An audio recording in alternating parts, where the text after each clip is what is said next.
This podcast is sponsored by Beanfields. If you haven't heard about Beanfield snacks, you can thank me later. Beanfields are crunchy, mouth-watering chips with full-on flavor. And they're plant-based, so they're healthy, they're vegan, they're non-GMO, gluten-free, corn-free, and they come in flavors like sour cream, nacho, fiery hot, Korean barbecue, and ranch. They are positively addicting. You can find Beanfields at your local Whole Foods or natural food store. I'm Josh Harris, and you're listening to Clear and Loud, a podcast about the ideas, stories, and voices that are shaping our world.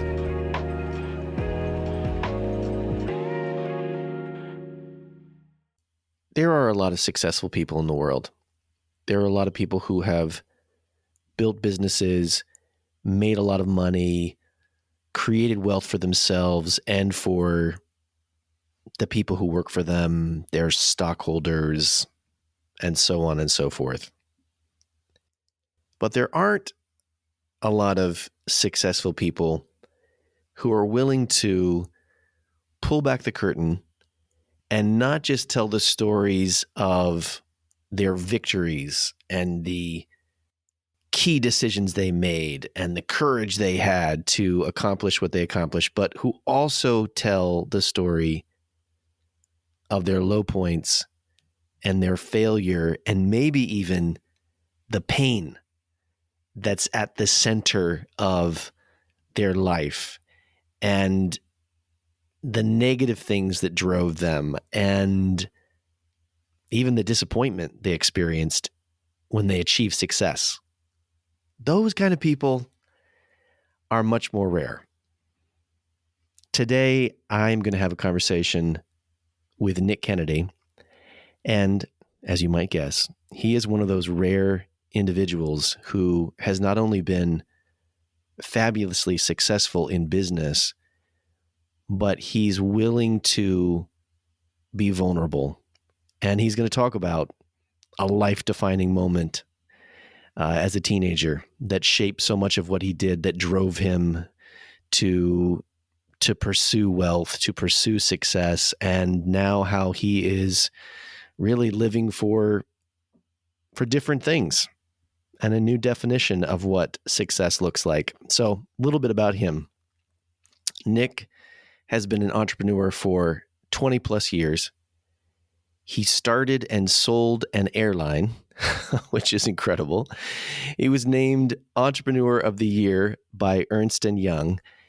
And now he is taking all of that wealth of experience and he is coaching high-powered executives to become fully integrated spouses, parents, and business people.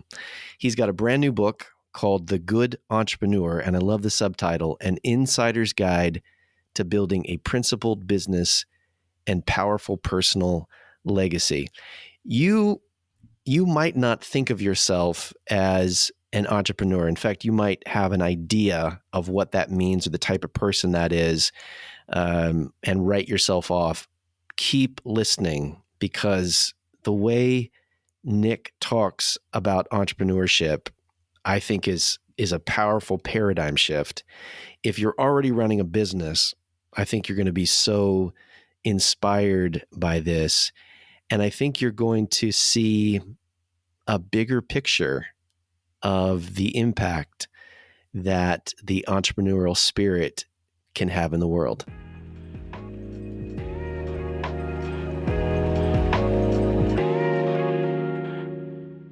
Nick, it's great to have you with us. Thank you for being here. You're welcome, Josh. And in addition to 20 years of experience, I have 20 years of mistakes as well. So we got to balance those things out. I've got this. I want to hear about those. When you say that, do you feel like were the mistakes harder or the moments of success harder? You know, the old saying about how it's like, careful when your dreams come true. That's like the hardest thing. Which of those moments has been more challenging for you? Man, I don't know that I would say that one. That's like asking, did you like the entree or the dessert better? I think they're like have their own purpose. So I don't know that one was harder or not. But I would have said several years ago, I would have said for sure the mistakes or the poor Mm. decision making would have been the harder part. But after having, accomplished some success, I now know I think they're probably equal partners in life with regards to that. So I don't know. I think it's an interesting dilemma that we jumped right into, Josh. Thanks for letting me That's warm up. right. And without going into like existential questions on day one. Well, let's start with a really easy one. What is an entrepreneur? Because that word is thrown around so much. I think there are a lot of stereotypes. And I think for a lot of people, it's sort of like this ideal. And then for other people, it's very negative. It's like a certain type of personality, a real pushy, go-getter type of person. What is an entrepreneur to you? Well, not just to me, but it's a French word that goes back several hundred years, and it means the bearer of risk. So an entrepreneur Mm, is anybody who bears risks. And I was learning this as I was doing research for my book. I've always considered myself an entrepreneur in the sense that I've been part of starting several startup businesses and accelerators and all the kind of things you would expect to think of within entrepreneurship. But I realized it's actually a much larger tent. I mean, wow. school teachers are entrepreneurs and artists are entrepreneurs and doctors are entrepreneurs, and we have this large group. And my real call to the world with regards to writing my book is this: we need risk takers. Like everything good that Hmm. we have right now that we enjoy, from running water to toilets to refrigeration to uh, anything, planes, came because someone took a risk and said, "I want to go make something better." Because they had a new idea, a new vision of what could be. They had a new idea or a new vision, or more than likely, they just were really frustrated. Like most Mm, entrepreneurs just are incredibly frustrated people who refuse to let go of the frustration. And so they work on fixing that. that's so interesting. They let that motivate They them. do. I mean, it's like Wow. sand right in your shoe. You've got to, or a little pebble, you've got to kind of figure it out. And I am really passionate about this because I do think there's this like hustle culture and this entrepreneurial culture that Hmm. you see all kind of these silly things that we do. And my deep sense I get out of the people I talk to who are part of that is they're doing it because they want to make money or they want to be an influencer or whatever that is, which is fine. Go do that. Hmm. But that's Yeah. just the first step in the journey. And my concern on a macro level is if we turn this into something which is I'm going to get what's mine and then let everybody else deal with the issues that I leave Mm. behind, we're going to lose the gift of entrepreneurship. I mean, we haven't always had it. It's been here for thousands of years, but we haven't always had it. And I think we can attribute a lot of our evolutionary growth as humans to entrepreneurship. And I want to make sure we have it around. It doesn't get regulated out of control and we don't create such a bad name for ourselves that no one wants to be anywhere part of it. What do you mean when you say lose the gift of entrepreneur? Like what does that look like? You're talking about a world where things have gone a certain way where people are not taking risks, are not thinking and dreaming new things up. Yeah, I mean, they're always going to think and dream up new things, but at the end of the day, Adam Smith wrote the book The Wealth of Nations, and he came up with this term called the invisible hand. Most people don't realize it. I didn't realize it honestly until I went through my research, but he only says that phrase one time in that book. It's like 3 or 4 times across all his writings, his invisible hand. But we have argued as capitalists, as entrepreneurs, let the invisible hand work. Don't get too involved, don't regulate, don't create too many rules. Let us go do our thing because the invisible hand effectively evens the playing field. And what he wrote in there is just said and I'm paraphrasing here, but basically to the butcher and to the baker, to their own selfish means, let them work it out, right? And if you're the baker and I'm the butcher and you come to me and you say, I want 2 pounds of meat, and you get home and you Mhm. put them on your scales and you figured out I fixed my scales and you only got a pound and a half. Well, guess what? I've got to come to you and get bread next week. And you and I are going to have words about that. He designed that, and all his thinking was in what communities were in the 1700s, which were small little villages. You had 1 or 2 bakers, 1 or 2 butchers. So you had to Mm. work together. And now in 2022, we can do business with anybody anywhere in the world, and there's no threat of running into them on the streets. And so I think what we have is this temptation to go like that invisible hand is becoming less powerful because actually there isn't that threat. And Interesting. I think what you're going to see is organizations, governments actually cracking down. And all risk is the balance, right? I'm going to take this risk because I might have this upside. Mm-hmm. And if there isn't the upside piece of it, I think people are going to stop taking risk, and we're going to stop seeing a lot of the growth that we've really enjoyed over the course of centuries, really, as human beings. So just so to try to understand what you're saying, because I feel like it's a really big idea, really important idea. If if people are not motivated by their own self-interest and concern for others to do the right thing, to take care of their neighbor as they build, as they produce, as they sell, and we just all start ripping each other off because we're not running into each other on the street, Yeah. that we create a world where there has to be intervention from some authority to crack down, to regulate, to make rules, and it becomes less and less appealing for people to dream and create and take risks. And that's kind of the world where entrepreneurialism is kind of pushed out. Yeah, and it actually makes it's not only less attractive, it just makes it harder. I mean, even in the United States, you Mm, can see different states, right? There are certain states that are very business friendly. right. I mean, to start an LLC, go, you know, sign a lease, et cetera. There are some certain states you can do that within a couple of days. And there are certain states it takes months to get that done, right? Right, because of regulation that's come into it.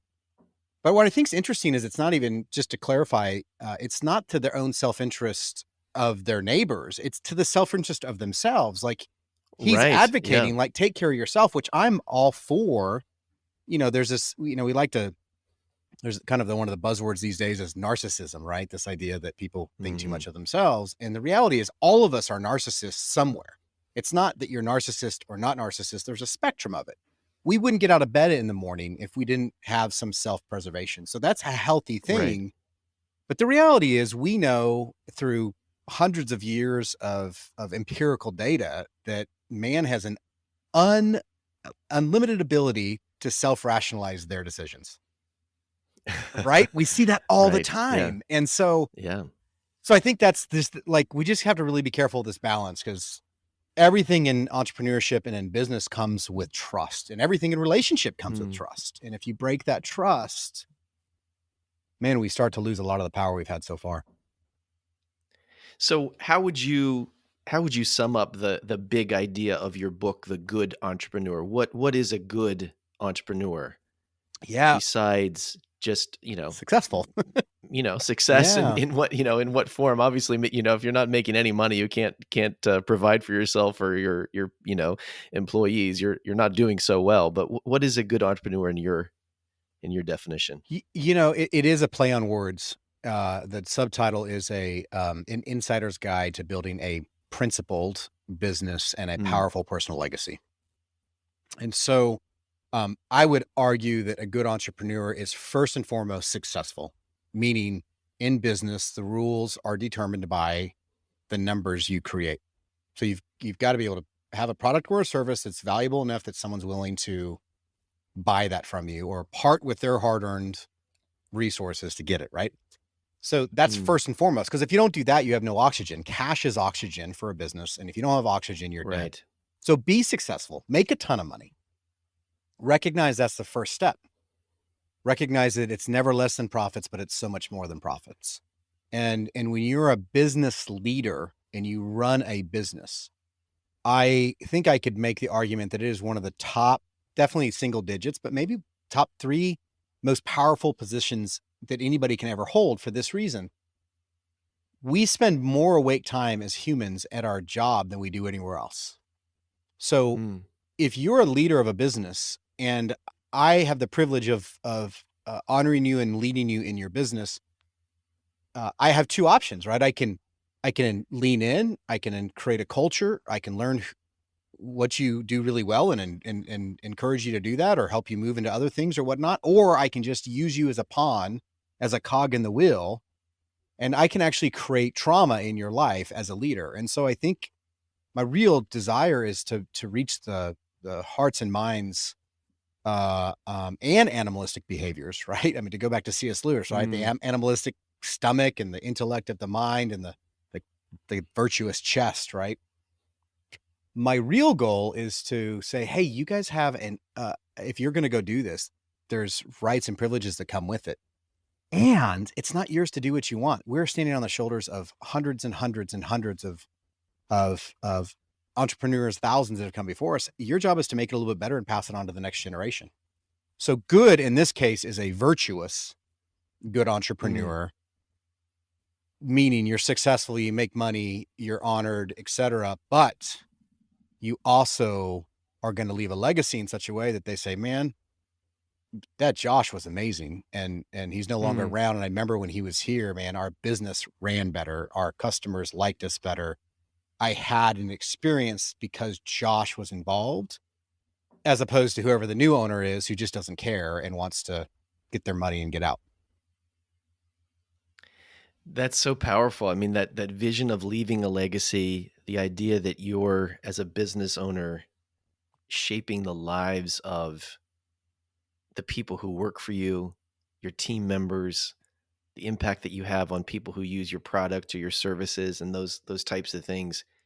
How do you give that kind of bigger vision for legacy and the importance of principle to that young that young woman, that young man who's like, I just want to take over the world, I want to make all this money and so on. Like, how did your own story shape that understanding that, okay, yes, you need to make money. That's the starting point, but there's more. Yeah. Well, I'm in I would say now, for a long time, I didn't know if it was the fortunate or unfortunate position, but I'm in the fortunate position of having grown up upper middle class white kid in America, very, very privileged. And abruptly at the age of 16, my dad went to prison for 20 years.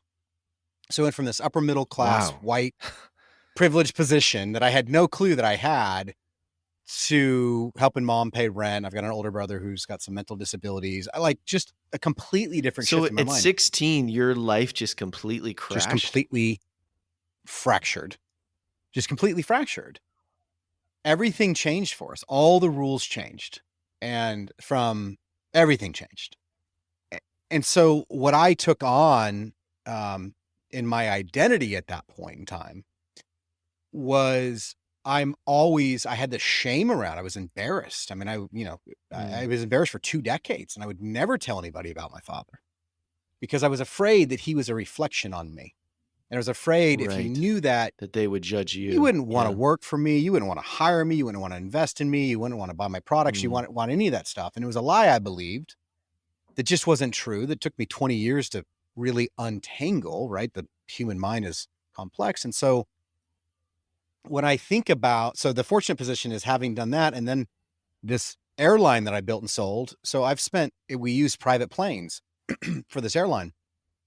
So I spent hundreds of hours in a private jet, and I've spent hundreds of hours in a prison visiting room. And the perspective I have regarding that is this: you can't find, in my opinion, 2 further apart places on this earth that show success versus failure, right? Prison versus a private jet. I mean, it's the ultimate kind of symbol.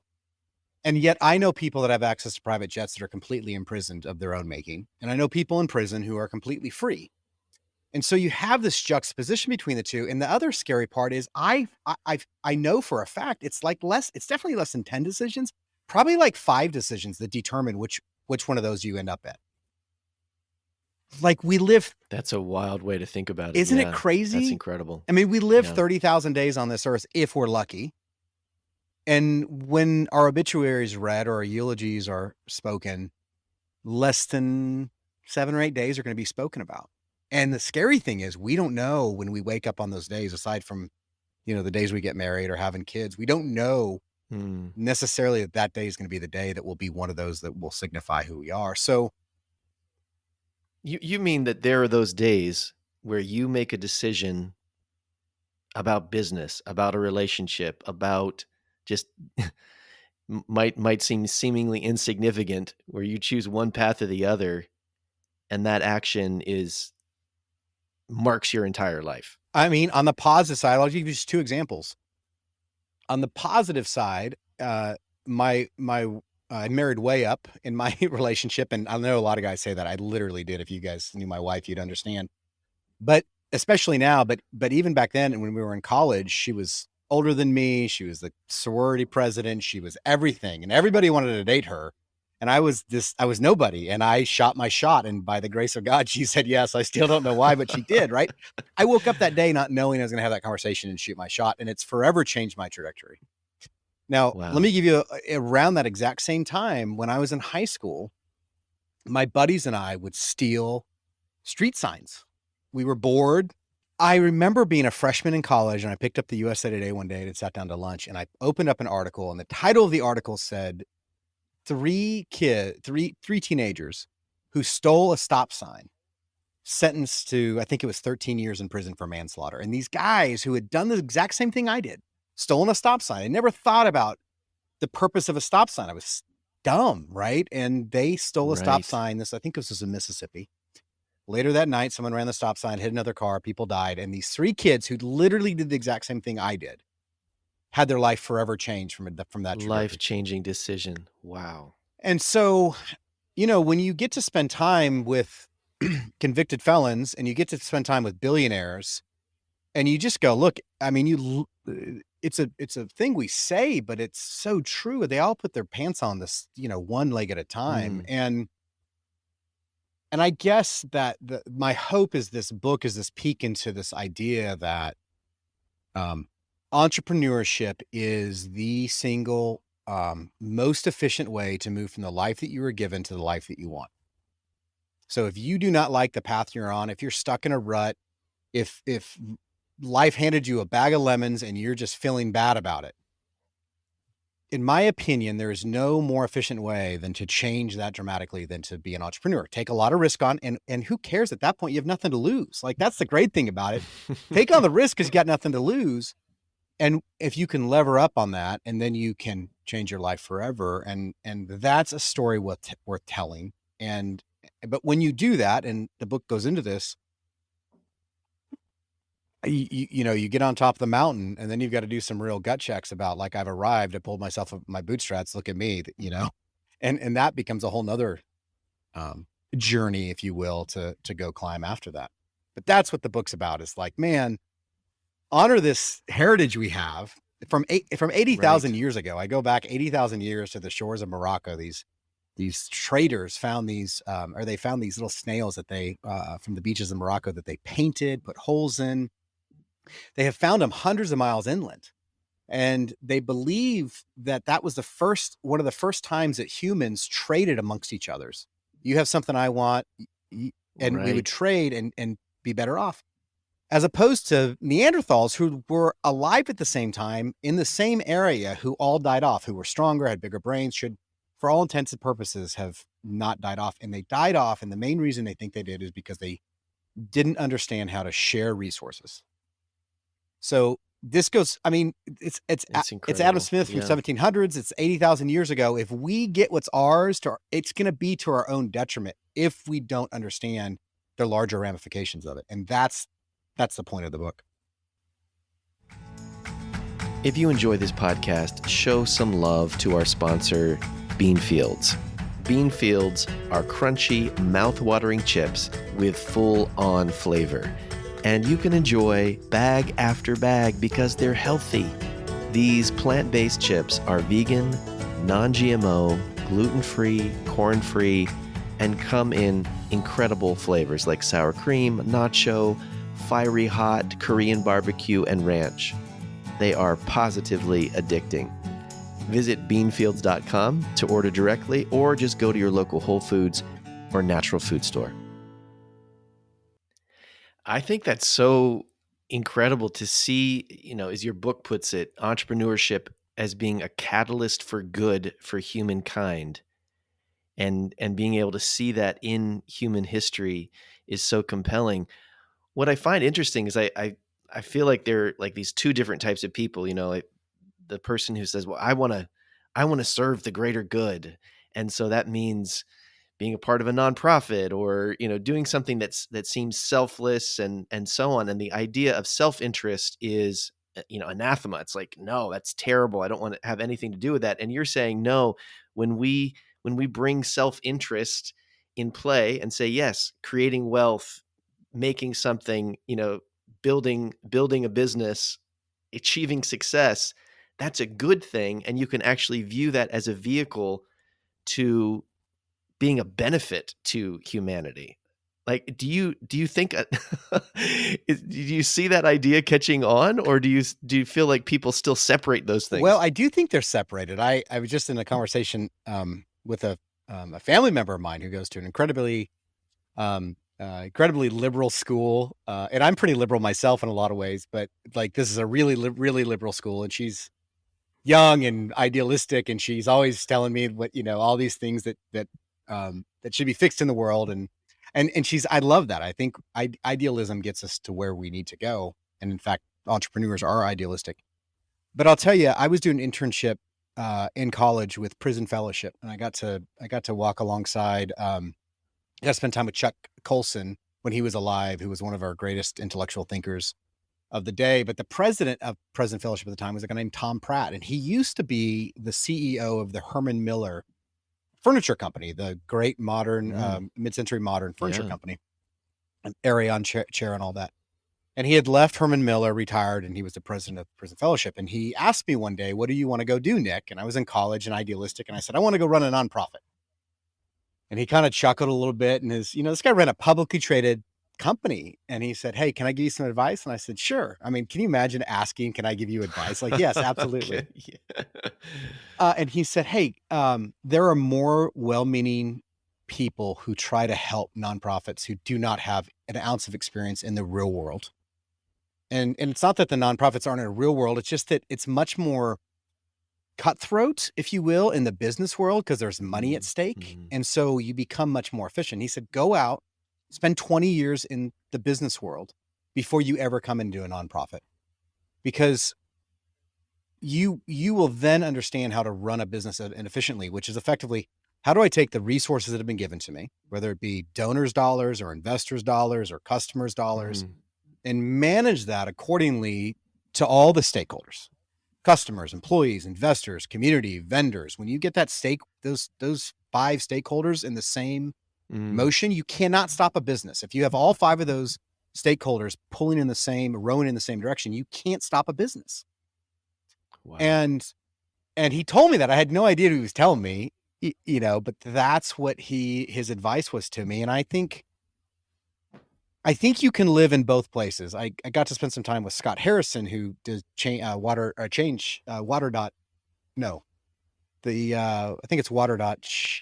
dot org, or he does all the well work. I mean, he is by far the most advanced fundraiser in modern time for how he does his fundraising. And man, he did it. So but before he did that, he was a club promoter, and he'll tell the story. Like, the reason I'm so good at what I do is because I knew how to promote at a club. So I think I would just highly encourage you, buddy, if you can, go out and do something really, really tough, because that's going to refine your skill sets, and it's going to be like playing patty cake later on when you get into a different role. What's the triangle of life that you talk about in the book? Yeah. So I Are you trying to compete with the circle of life and Disney? Like, what is this triangle? Yeah, do you want me to sing? What's the triangle of life? Glad you sang, Josh, and not me. The triangle of life is 3 different people that everybody needs in their life. And it's a mentor. It's someone who's walked the path before you. It's a mensch. Mensch is a German Yiddish word, which means a good friend or a good person, somebody who's walking on the same path with you. And then a mentee, somebody who's walking behind you that you can help.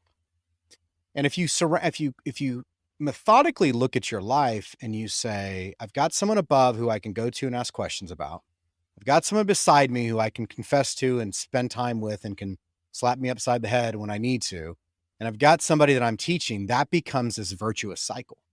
So I do this, I do this coaching now, and I feel bad at what I do, because I'm a lifelong learner. I'm a voracious reader. I listen to podcasts. I'm like always digging at ideas, and I hire coaches for me, and I read books about things, and I basically take the money that my clients give me, and I reinvest that into learning on myself. And I get to then decide if, and then I get to help and say, this will help this person or not help this person. And it becomes this And I think that that's just the triangle of life, as I mentioned in the book, is that it's Yeah. what do I have to look forward to? What's going on today and what's behind me and how do I go share that? And if you live a life in such a way that you have those people and you're intentionally seeking and telling the truth, which is incredibly hard to do, Mm. partly because we're really good liars, but partly because we can't see a lot of blind spots, right, in our own life, Mm.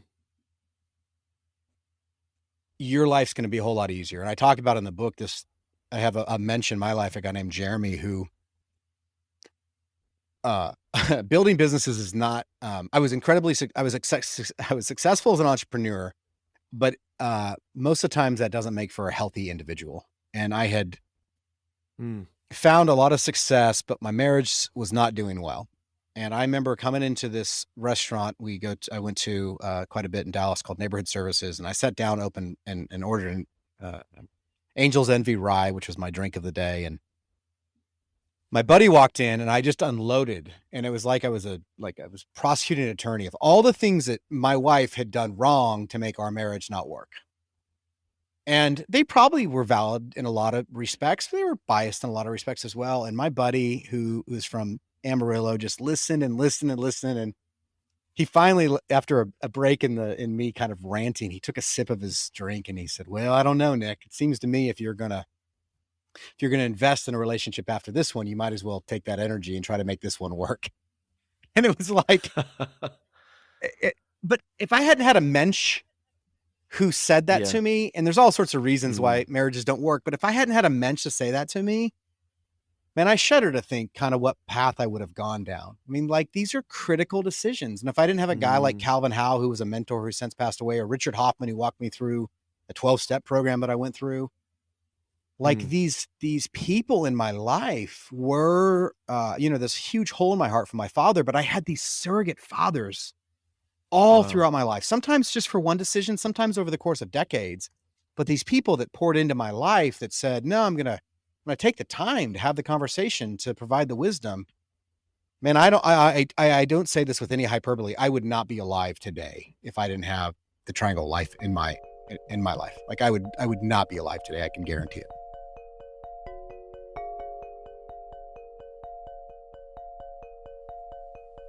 You have a willingness to talk about your weakness. I mean, even acknowledging the role that these key friends and mentors played, talking about the mistakes that you've made at different times in the business world, in the startup world. I feel like there's so much like fronting, basically. Like you got to be the best, you got to be the smartest, you got to be strong, you got to have everything together, you have to be hustling twice as hard as everybody else. Is that willingness to do that, does that portray weakness and leave you vulnerable? Like why do you do that? Lots of questions in there. So does it leave you does it portray weakness? Maybe. I tend to think that not tend to think. I know for a fact that everybody has weaknesses and vulnerabilities. And Brene Brown has taught us that if you want to see vulnerability in somebody else, the first step is to show them vulnerability about yourself. Mm. And I wish this was an academic exercise for me because it would have been a lot easier. I'm a little bit of a knucklehead, and I did a lot of work. So I sold Rise to Surf Air, I don't know, 4 or 5 years ago, and it I was on top of the world. New York Times, Wall Street Journal, like all the parties, everything you could want, right? Especially in general, especially for a kid who like members distinctly seeing the graffiti on the vending machines in a visiting room, right? Like I had arrived, Right. and I was broken inside. And I was broken inside because I had attained the unthinkable in some respects, starting, building, and selling an airline. I mean, there's not many people on the face of the Yeah. earth can do that. And it had not scratched the surface of what really Mm. ailed me or what I really wanted. And so as I started doing work on myself and other people came alongside me and helped me understand this, I would like go out to lunch or grab a drink with a friend, and I would say, "Hey, can I just share with you like this thing my therapist talked to me about, or this conversation I had with Angela, or and and it was like vulnerable, like kind of I'd say it out there, and I'd be like, oh, like are they going to use it against me? And 9 times out of 10, first of all, 10 times out of 10, they were gracious. 9 times out of 10, the response was looking over the shoulders as if to make sure no one else was listening. They would say, "Oh man, if you only knew. If you only Mm, knew how I dealt with that specific thing or something else of the same category, and how the headlines do not match what's going on inside of me." And mm, what it opened my eyes up to was something I've become a little bit addicted to, which are these sacred moments when mm, you can connect with a human being on a level that is um, rarely reached. It is a complete honor and privilege to be able to do that. And so, yeah, perhaps I leave myself exposed. I mean, I was just last Friday, I was out to lunch with a good friend of mine, and we had too many drinks at lunch, and we were kind of goofy. And I remember getting home and I was like, oh man, I got this book out there now. I need to like come up with a drinking name for myself so I don't tell anybody what my name is when I'm when I'm so I'm so anybody out there that had to have a good drinking name for me, please put it in the comments below because I need a good pseudonym to use. But anyways, I go back to what Brene Brown said, right? Where she says, if you worry about being vulnerable, first of all, it's worth it. But if you worry about it, think about it this way. You live in an arena and you have all the rights of that arena, including what kind of sodas sold and popcorn and seats and what venue concerts get to come in, et cetera, and who gets tickets to that arena. No one gets to come into that arena mm. unless you give them a ticket. So give people who you love tickets, people who will tell you the things you need to hear that you don't want to hear, but do it out of love. But the people who don't have tickets to your arena, they're just on the outside shouting. Like, be present enough to the people you've invited in your life that you can give everything to them. Right. And the people who are outside the arena, like, let them shout. And Mm, that has really emboldened me to say, like, I just don't give you permission just because you tag me in a comment or something. I just don't give you permission to really speak into my life. And having a good, right. healthy boundary has emboldened me to tell parts of my story that I might not have otherwise. And honestly, like the majority of the people are just great people because when you tell something vulnerable about yourself, they just go, "Oh." I mean, I Yeah. get emails all the time. I heard you on this, I heard you here. I read your book, whatever. And they'll start. I mean, within the first 5 minutes, they just start opening up. You probably experienced this in your previous vocation. Yeah. Yeah. Because why? Because, you were a pastor, right? They were like people. Mm, And when you open up, you're like, there are certain categories of like who you go to share your stuff. And I think mm-hmm. you can insert yourself if you want to in that category by being vulnerable, and they'll be vulnerable back with you. And that's beautiful because, I mean, you can't take any of this with you anyways. That's so true. That's so true. Tell me about the coaching that you do. What does that look like to coach entrepreneurs and high powered executives? So so my wife and I practice something we call micro retirement, which is we spend 2 weeks a month generating revenue and 2 weeks a month not generating revenue. And it's a conscious, intentional way of living our life. That's my next book that's going to be coming out as micro Oh retirement. man, you got to come back on and talk about that. That sounds exciting. And I know it's an incredibly privileged position to be in, but I do think it can be expanded beyond someone who sold a business in this way. Retirement didn't exist before World War I. I mean, it's an entirely brand new concept. Mm, And in one or two generations, we've created this system where you just work, work, work, work, work, and then you retire and you're too old to go do anything. And I just think that's bunk. Like, work until you die, but kind of split it in. So in my 2 weeks of revenue generation, I do coaching, and my real desire and vision for that is I isolated myself. That's one of my go-tos. When my pride is hurt or my ego is hurt or something doesn't go my way, I isolate.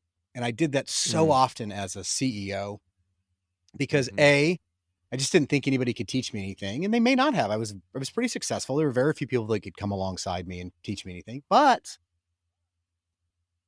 the reality is I needed people alongside me. And so I want to be that call, that conversation, that meeting you have with these leaders. Mm. And so we spend time together in these sacred moments, doing deep dives on personal stuff, marriage stuff, business stuff. I mean, we fix businesses, we help marriages. Because these are people that might not have any other context to talk about these things They're all because they're the boss to everybody in the room in most they're rooms. all tip of the spear individuals. So they own the business, they're Mm. the CEO, they don't have peers, if you will. So that's what I get to do. I get to go spend time with them and help them process that. And that's what I was talking about earlier. I kind of get to be this guinea pig because there's all this information that's out there that I can, start to sort through and go, oh, this makes sense for this person, or this would be great for this person. And Mm. how do we go do this? And then we dig in. And so that's what I do. I spend time with these leaders, and I get to enjoy that experience of being a sounding board and provide some reflection to them. And Really yeah, powerful. and really the goal is to seek and tell the truth. We create experiences to tell the truth that leads to life change. That's really what we're focused on doing. How has it been for you needing to promote your own book? Like I feel like it's a very different skill set than maybe even doing a startup, selling a business. Now you're like sharing yourself, you're sharing your message, you're you're talking about your life story. What has that been like for you? And I'm a little exhausted hearing myself tell my story. um, but I do remember, um, I went to go see Mark Cohn, who wrote the song "Walking in Memphis" years ago, and that became this amazing song he won a Grammy for, and It's a classic. it's a classic, right? And he told the story from the stage, an acoustic show, and someone said, "Hey, do you ever get tired of playing the song?" And he said, "No, no, I don't. Let me tell you the backstory." He said, "When I was in my 40s, I was living in New York City, and didn't have a dime to my name. I read somewhere that I think it was James Taylor, when he was having a writing block, he would go to a city he'd never been to, just free, get out of the rut, create new scenes, et cetera." And he said, "So I thought, what do I have to lose, right? I'm not going to have next month's rent. I might as well spend it on a trip." And he thought, I've never been to Memphis, and it has this great musical heritage. And he was this musician. So he went there and he wrote that song. That song is filled with, if you've ever been to Memphis, you'll recognize all the different kind of scenes in there. Mm. And he wrote that song, and 9 months later, he won a Grammy, and his life was changed.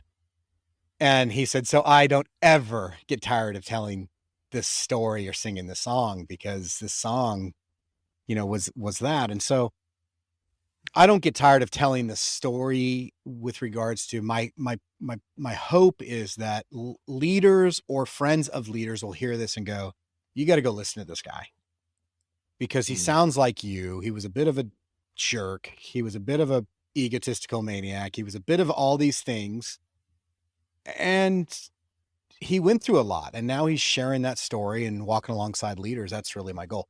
As far as like the social media stuff, I hate that. You know that, Josh. I hate the whole like, put your post up, do your stories, do all that kind of stuff. That's just Oh not me. gosh, yeah, I don't do that very well. I But understand. One of the things you said when we first started talking is about how this concept of being an entrepreneur is even a bigger idea than just starting a business, that there are so many different parts of society and culture and types of people that need to be risk takers, that need to put their idea, their concept out into the world.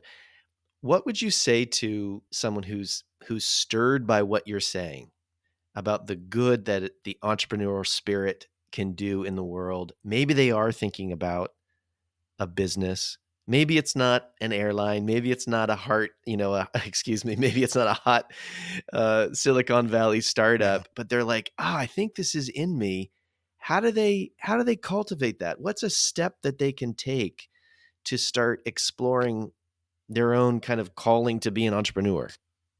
I would say two things, like on a kind of existential level, recognize that our brains have evolved over years to really protect us and help us survive. And that amygdala fires up and Mm. it says, fight, flight, or freeze. That's like happening every millisecond of every day, right? Fear is the opposite of fear is not courage. Mm. Courage is what you get to when you go past fear. So it's not the absence of or the opposite of, it's what you get past once you calm down the amygdala and say, oh, I didn't die. I'm going to go down this path. So I think, first of all, like existentially understand where the fear is coming from regarding that, and Mm. sit down with a mensch and have that conversation with them and say, hey, does this seem rational or not? And believe me, Josh, I've had 3 good ideas and 20,000 bad ideas. And mensches have talked to me, my wife and mensches have said, no way, no how, don't do it. That's dumb. Trust me when I tell you, it's like a 10,000 to 1 ratio. But go find somebody in the industry you want to get into. Go find somebody that's been doing it. Go Yeah. find a mentor. Go have the Mm-hmm. conversation. You would be surprised how many people will take a call, whether it be a 15-minute Zoom call or a coffee or whatever it is, who will just tell you, like, here's why it's a good idea, or here's what's a bad idea, or here's what's a good idea, but this is what you need to look out for going forward. And, back to the conversation earlier about all these retirees, we have this huge untapped resource that is wasting their time on, Of yeah, they're knowledge. wasting their time Yeah. on golf Yeah, it's courses. Like incredible. they're just old people Mm. sitting around a golf course having the same conversation with the same 4 people every single day of their life. Like, go rescue them. Rescue an old person from a golf course and say, can you teach me something? Trust me when I tell you, they will like it. They don't even like to play golf. They just have to do it because it's part of their culture or whatever. But I love I think that. you go ask for help, get past courage and go ask for help, and people will help you. And if they don't want to help you, that's fine. Like, brush your shoulder off. Go find somebody else. Somebody will at some point in time. And that's kind of like the first growth of that entrepreneurial spirit of taking that risk to say, talk to me. Where should I be looking? What do you think of this? That kind of curiosity and willingness to even have the conversation is so important. It is, and that's the first step. The book is written in 12 chapters, and there are 12 principles. And the first principle is choose courage over fear. That's what a good Mm, entrepreneur does. A good entrepreneur chooses courage over fear. You need a lot more than courage to be successful, but you aren't going to ever be successful if you don't have the courage to start. And everything that we have, I mean, look at Elon Musk. I'm going to go build electric cars. I'm going to go build, like when he told him he was going to do spaceships, right? And there's only one Elon Musk, but like they said, you're crazy. You can't go do that. Well, why not? yeah. Jonas Salk, the polio vaccine, and then gave it away for free. I mean, we have these histories of all these people who took these risks that have Mm, forever changed mankind. You don't have to change mankind. Make it your goal to make the best chocolate chip cookie in your city. Like, imagine if you created the best chocolate chip cookie in your city and you were known for that. And somehow, because, you took care of your 8 employees really, really well, you changed their lives and their families' lives because you created the best chocolate chip cookie in your city. Don't try to do another SpaceX. That's not it's not very likely. But everybody can get good at baking chocolate chip cookies. right.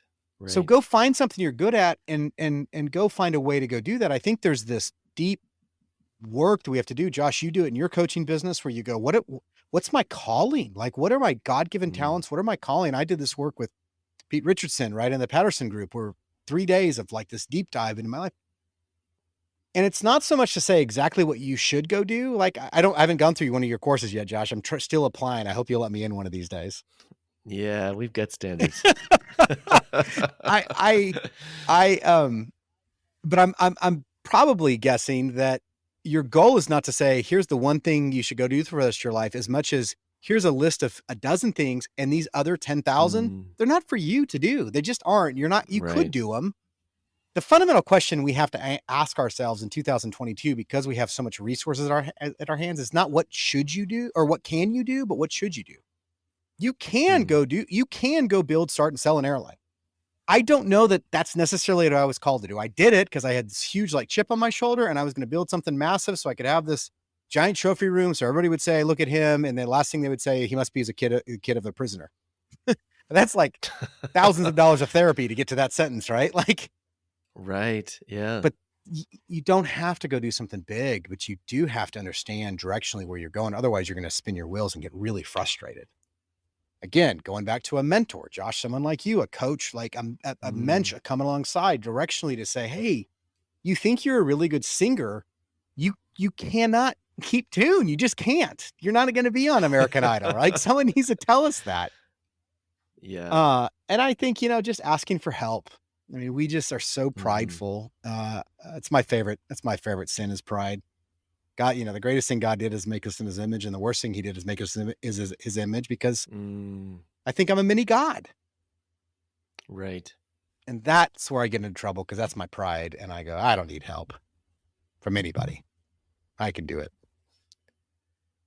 Nick, I am so glad that you are sharing your own journey, that you're putting out this idea into the world, the vision of the good entrepreneur. Thank you for that. NickKennedyCoaching.com is your website. People can learn about the good entrepreneur there. They can order it. And I'm so thankful for this conversation. So thankful for this, this opportunity for me to learn from you. Hey, Josh, thank you for the opportunity. And if anybody out there decides to make cookies, I'll be a taste tester. Just send it my way. That's great. That's right. Thanks, Nick. Josh, thank you, buddy. Thanks for listening to the Clear and Loud podcast. I'm your host, Josh Harris. Our producer is Pam Cameron, and this episode contains music by Jeremy Yaddo at Music for Podcasts. If you like what you hear, give us a boost by subscribing or leaving a review on Spotify or Apple or wherever you listen. We'd also love your feedback on today's episode. Or if you have a question you'd like addressed on a future episode or a guest you'd like us to consider, email us at hello@clearandloud.com. You can also shoot us a direct message on Instagram. Our handle is @clearandloud. Thanks for listening, and we'll see you next time.